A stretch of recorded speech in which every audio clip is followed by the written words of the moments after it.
This is Daniel from bookkeepingforpainters.com, and in today's video we're going to review the Painter Performance Pay System. A common thing that I come across is that folks want to lower their labor costs. Your labor costs are supposed to be below 33% of your overall sales. And one thing you can do is try to motivate your painters, if you have employees, motivate them to work faster. And one way you can do that is by using a performance pay system. So there's many ways you can do this. This is a way. So if you need a way to do this, this is one way that you could do. So the purpose of this video is basically to go over what the Painter Performance Pay System is, how to implement it, and how to use a tool, a spreadsheet for your painting business, how to use this spreadsheet to track and pay your painters bonuses. So what is a Painter Performance Pay System? So basically it's a bonus program that incentivizes painters to beat the budgeted hours on paint jobs to make you more profitable. So the idea is keeping your employees in line, giving them the actual hours for a job, completing it under budget to make you more money. So it's a pretty simple idea. The general way to implement it is to do your estimates based on budgeted hours or production rates. So a good tool for this is PEP, which is an estimating software for painting businesses. And what it forces you to do is basically assign the amount of hours it takes you to paint every type of thing that you paint. So how long does it take you to paint a door, a certain size of trim, certain size of a wall, siding, etc. So all those hours are calculated when you do your estimate. You can either do that manually. Maybe you can use the PDCA production rates that the Painter Decorator Contractors Association has published, or you can use some software like PEP. So you capture how many hours is assigned to do that particular paint job. That's the first step. Second step is to give that budget of hours to your painters so that they know, okay, this paint job should take no more than 100 hours, for example, and basically hold them accountable to those budgeted hours. And then the last step is to track hours for the employees, the painters that are working on that job, and then pay them a bonus when they beat the budget. And so it's a win-win. They get a bonus for beating the budget, and you maintain your profitability and even become more profitable. All right, so I've developed a spreadsheet that you can use to help you track your employees and how much you should pay them in the performance pay budget. So the idea is that you have, like I had mentioned before, you have a certain amount of hours budgeted for a job. So let's just say that you have 50 hours budgeted. You give that to your painters, and they do the job in 40 hours. So they came under budget by 10 hours. Now, as a bonus, you would pay them a percentage of that last 10 hours out to them as a bonus. So you can pay them, we recommend paying them out between 30 and 70%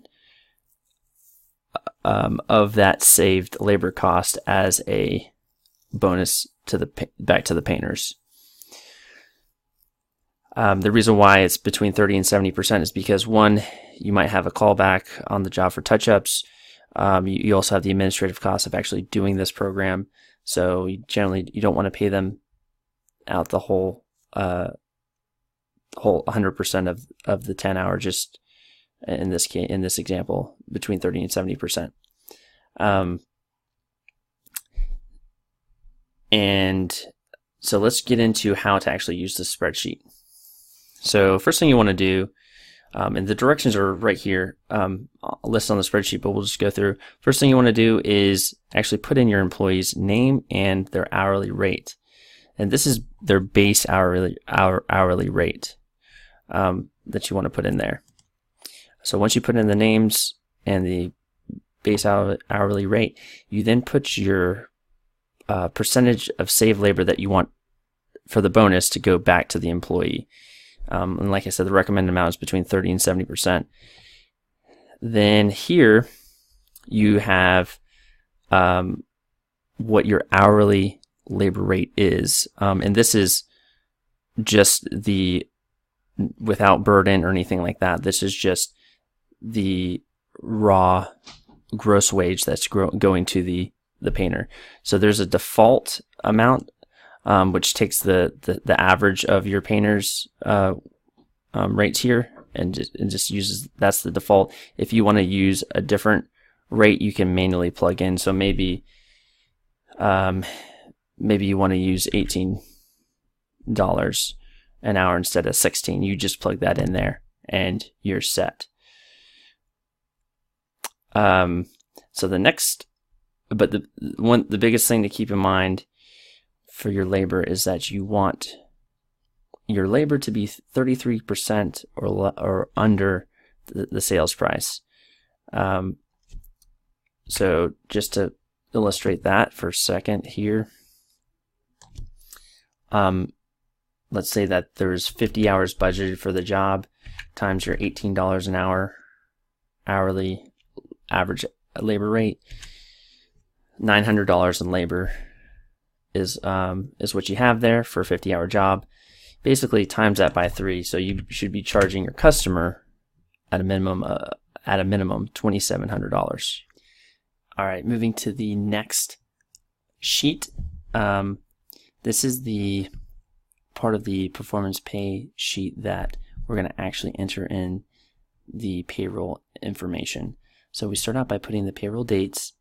So the start date and the end date. Most painting businesses use a 1-week pay cycle. Others use like a bi-weekly. So you just put those start and end date for that. This chart here, we're putting in the completed jobs during the pay period.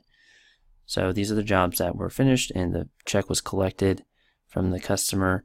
We're going to put the name of the job and the labor hours budgeted. So this is based off your estimate, how many hours were budgeted for that job, and then you put in the actual, what was actually worked by painters, by your painters.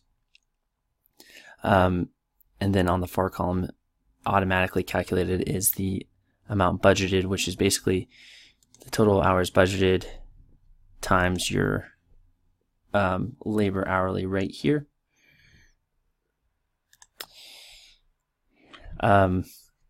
So the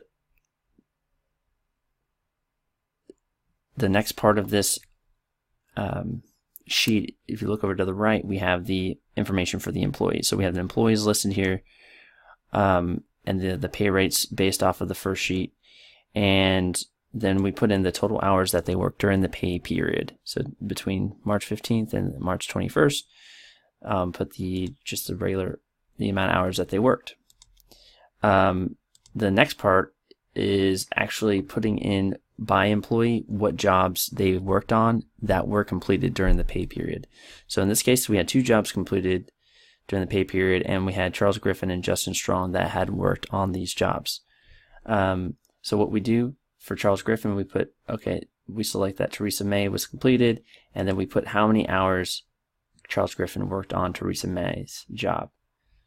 And then also, similarly, for the John Smith job, we put Charles Griffin, how many hours he worked on that job altogether, not just in the pay cycle, but all across the entire scope of the job. And we do the same thing for Justin Strong. We put the amount of hours total that he had worked on the John Smith job and the Teresa May job. Now, what the calculations do here is it, first of all, determines whether there's a bonus to be paid out. So for the Teresa May job, they came in under budget. It was budgeted for 75. It was done in 60 hours. So there is a bonus amount to be paid out. That bonus is calculated by determining the percentage that Charles Griffin worked on the job and what percentage we're paying out to the employees of saved labor costs, which is 70%. So with those factors in mind, it calculates how much Charles Griffin should get paid for that job as a bonus is $88.20. The John Smith job, the budget went over budget, so no bonus is paid. And then we do the same thing for Justin Strong. And then if we scroll all the way over to the far two columns, it adds up the total bonus that each employee is going to make for this pay period, and then the gross pay, which is basically adding the bonus plus their base pay, which is their hours times their hourly rate. So this is what you would use to enter into your payroll software. All right, well, okay. Last thing to note is the way to get this Painter Performance Pay system is you can actually go to bookkeepingforpainters.com. There's a link in the description to actually download this resource for free. I hope it's useful in your painting business, and if you need help with implementing this into your business, definitely schedule a free consultation, and we can help you implement this for your business. All right, I hope this works out, and all the best to you.